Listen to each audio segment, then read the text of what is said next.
yun din yung kailangan na parang naisisecure nila hanggat maaari is like, di ba, yung mga health plans, di ba?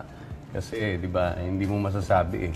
Right. Diba? So, if ever Wala na- kang health insurance? Hindi, meron. Akala ko wala. Ang problema nga kasi, hindi ko lang alam like kung sa iba meron yung parang pag na-consume mo na yung hospitalization mo, hindi mo na pwedeng ulitin. Correct. Next is, yung memorial na is, siyempre, wag naman Wag sana. naman, malayo pa tayo doon. Oo.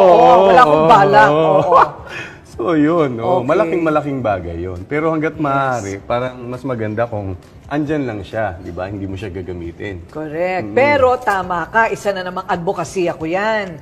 Kailangan talaga may health insurance. Yes, oo. It's very Totoo yan, important yeah. kasi kung wala kang health insurance, dyan ka na mauubos. Correct. At maraming tao, hindi nila naiisip na bago ka mamatay, magkakasakit ka muna. Oo, O,